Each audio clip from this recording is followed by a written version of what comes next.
All right, so this question, speaking of those compliance and regulatory, is on the NCD, the National Coverage Determinations. So she asked, I'm seeing a ton of denials for NCD 20.4. Do you have a link to this NCD? I pretty much know this is a diagnostic coding issue, just not sure what diagnosis code they're wanting.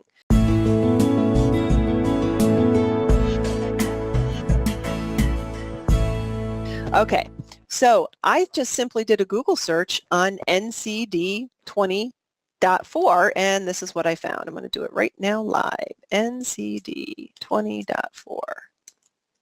So don't be afraid to use Google to do work searches. A lot of people don't realize that it will yield exactly what they're looking for. And oftentimes if you type it in exactly how you're thinking the question, it'll get you even closer to a page that will give you what you're looking for. So here it is. It took me right to the cms.gov website, 20.4. The very first hit is exactly what I was looking for. So that's the link that they asked for. And this one happens to be about the implantable automatic defibrillators.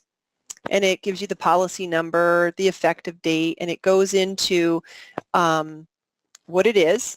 Consists of a pulse generator and electrodes for sensing and defibrillating the heart. And then here's what they're really asking, the indications and limitations of coverage. What is a reason that they can have this device, that it would be paid for? And if there's a limitation, then they'll know what it won't be covered for. This is a very long and complicated NCD. A lot of times your national coverage determinations will result in a local carrier one because they have a contract with Medicare to carry out their decisions. So they would read this and they'd come up with a local carrier one, LCD. So NCD and LCD is often talked about at the same time, but it normally starts with an NCD. So let me go back to my notes here.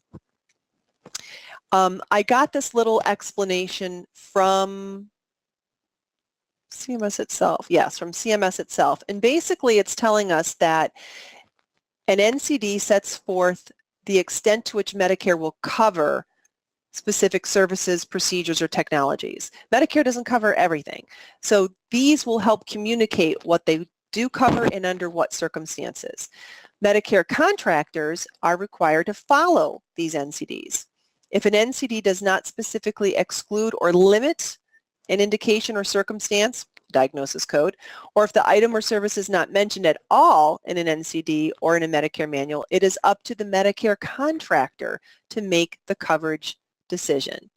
Prior to an NCD taking effect, CMS must first issue a manual transmittal, a CMS ruling, or a Federal Register notice. So they need to somehow communicate to the public about this coverage determination.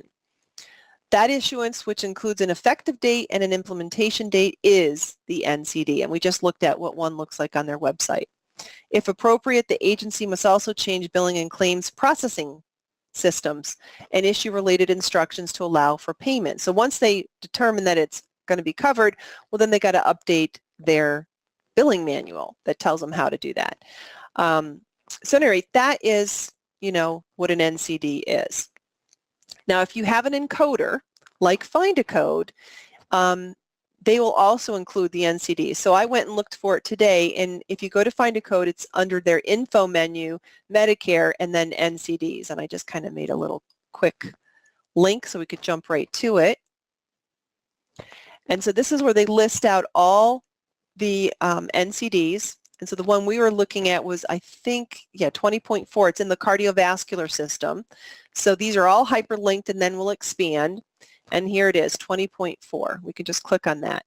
It's pretty much taken, oh, I'm not signed in. That might be helpful.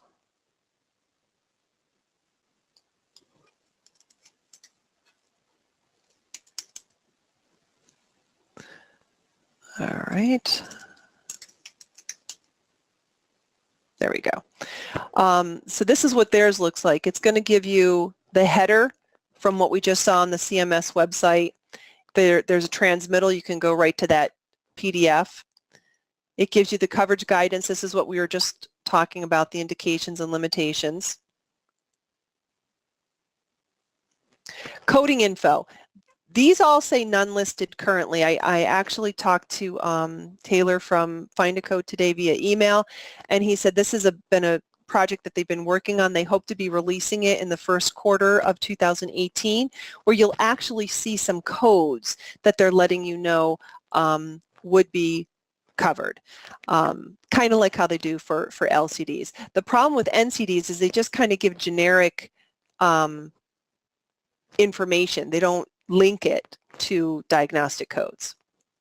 So like here, they'll say coronary artery disease with a documented prior MI. Okay, well, what is that in an ICD-10 code? That's what we're kind of looking for. And that's what the questioner was saying. I'm sure it has to do with the diagnosis code. I am too. You probably don't have a covered indication that you're submitting. So the answer is, unfortunately, you have to really kind of slog through this and figure out if your patient you're trying to bill this for has one of these indications. And if they do, then you might have to appeal that denial.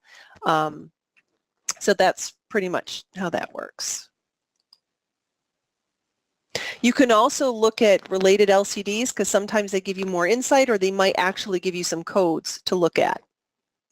And it really is quite a big research project, but it'll pay off if your practice is doing these on a routine basis. You do your research once, and it helps you position yourself to capture the most revenue that you deserve, and helps you, oops, is that me? Can you guys hear me still? I can hear you. What did it do? Okay. I just heard music in my ear. Maybe I'm hearing things. I am hearing music. Okay, then it's probably from my computer then. Okay. That'll help you be better prepared to know when you need to get that ABN, that advanced beneficiary notice. So you can see how these all fit into that compliance and regulatory concept too. So hopefully that will help with that one. Do you need more medical certification and business training? Learn more at www.cco.us.